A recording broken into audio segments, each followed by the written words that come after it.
एक सवाल हमारे जेहन में उठता है कि भोपाल आंदोलन के बाद हमने क्या खोया और क्या पाया। यह एक ऐसा सवाल है जिसमें यह बता पाना बहुत मुश्किल है, लेकिन फिर भी आइए आज डिस्कस करते हैं कि हमने क्या खोया है, क्या पाया है। खोने की बात करें तो हमारे बहुत सारे युवा साथियों को बहुत गहरी चोटें लगी हैं। यहां पर पुलिस प्रशासन के द्वारा या हमारा जो पब्लिक एडमिनिस्ट्रेशन है, राज्य सरकार के द्वारा संवेदनशीलता दिखानी चाहिए, उसकी बहुत ही कमी नजर आई।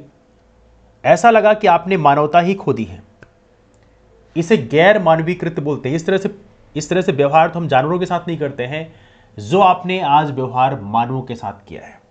मतलब हम कह सकते हैं राज्य सरकार का जो मानवीयता है, राज्य सरकार अपने बिल्कुल अंतिम पायदान में पहुंच चुकी है। बहुत ही घृणित काम किया है। तो खोने के लिए बात करें तो हमने डेफिनेटली बहुत बड़ी चीज हमने खोई है। जो हमने राज्य सरकार का सबसे निचला पायदान देखा है, कहीं ना कहीं ये हमारे विश्वास में काफी कमी करेगा। राज्य सरकार पर जो हमें विश्वास था, सरकारों पर विश्वास था कि वो एक संवेदनशीलता दिखाएंगे, वहां पर संवेदनशीलता की बहुत ही ज्यादा कमी दिखेगी। और ऐसा नहीं कि संवेदनशीलता कमी सिर्फ राज्य सरकार में दिखेगी, बहुत सारे ऑफिसर्स में दिखेगी। इस तरह से बोला जा रहा है 15 मिनट के अंदर ये जगह खाली हो जानी चाहिए। अगर आप खाली नहीं करते तो आपके ऊपर एफआईआर कर दिया जाएगा। एफआईआर हो जाएगा तो आप फर्दर किसी एग्जाम में बैठ नहीं पाएंगे। आप तो तालिबान जैसे धमकियां दे रहे हैं, और ये कहीं ना कहीं काफी निंदनीय है। दूसरा, हमारे ऊपर कई सारे हमारे जो मित्र हैं, शिक्षक साथी हैं, उनके ऊपर फेक एफआईआर किए गए। कई लोगों के ऊपर नामजद किए गए हैं, कई लोगों को ग्रुप के फॉर्म में किए गए हैं। देखिए, ये बहुत ही गलत है। तो खोने के लिए देखा जाए तो हमारे पास एक लंबी लिस्ट है जहां पे हमने खोया है, लेकिन कुछ चीजें ऐसी हैं जो हमने पाया भी है। अब कौन सी चीजें पाई हैं, यदि हम इसको समझने की कोशिश करें तो पहली बात तो यह है कि हमें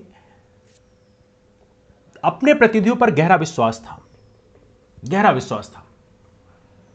हमें विश्वास था कि जैसे वो हमारे पास जब वोट मांगने आते हैं और जितने डाउन टू अर्थ रहते हैं, जितने प्यार से बात करते हैं, मक्खन जैसे बात करते हैं, लगता है पैर पकड़ लेंगे, कंधे में हाथ रख के पूछेंगे और सुनाओ क्या हालचाल है।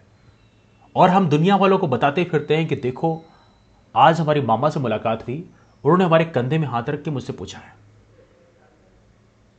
देखो आज हमारी मंत्री जी ने मुझसे हाथ मिलाया है और मुझसे पूछा है, मुझसे बोला है कि जब कभी जरूरत पड़ेगी तो हमारे पास आ जाना।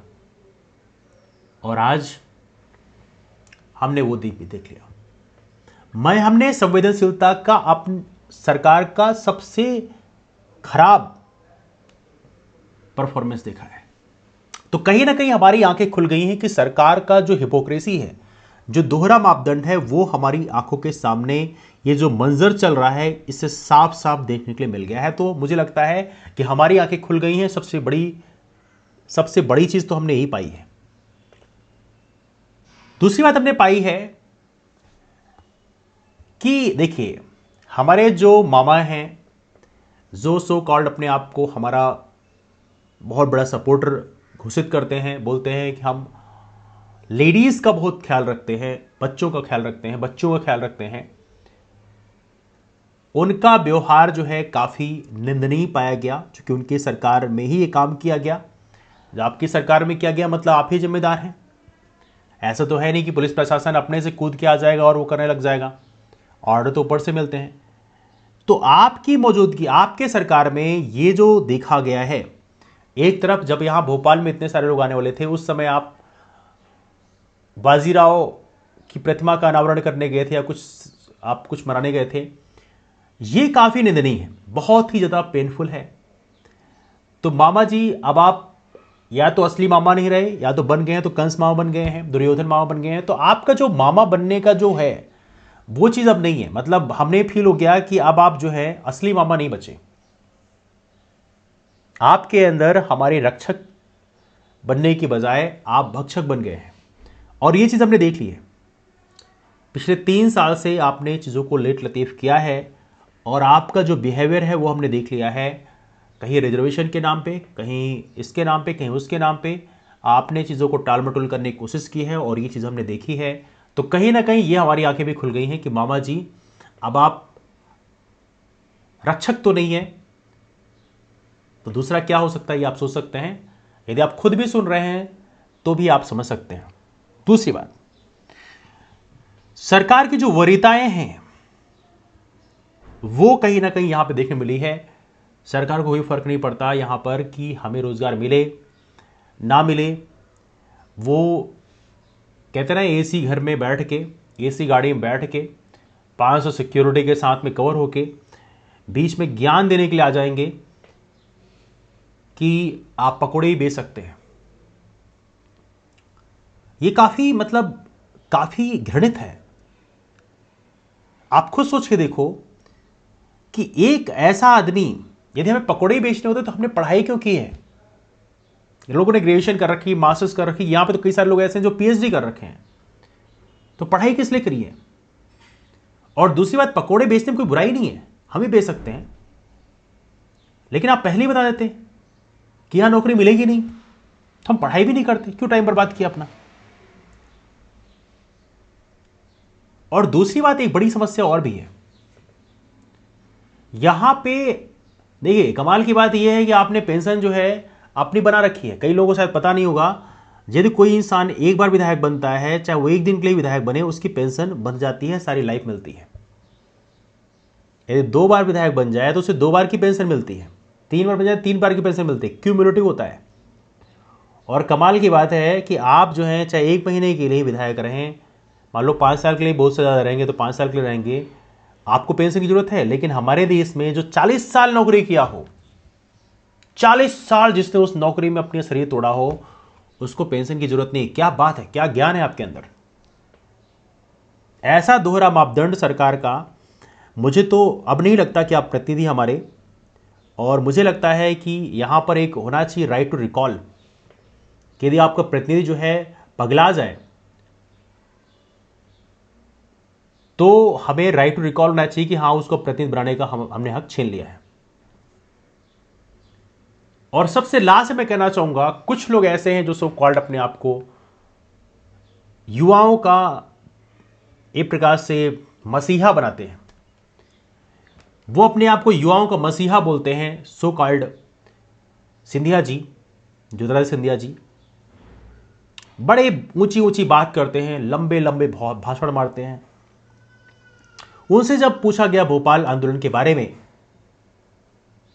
तो कमाल की बात है, हॉल में सभी लोग प्रेजेंट थे। तो पहली बात तो एक उनको ये समझ नहीं आया क्वेश्चन क्या पूछा गया है।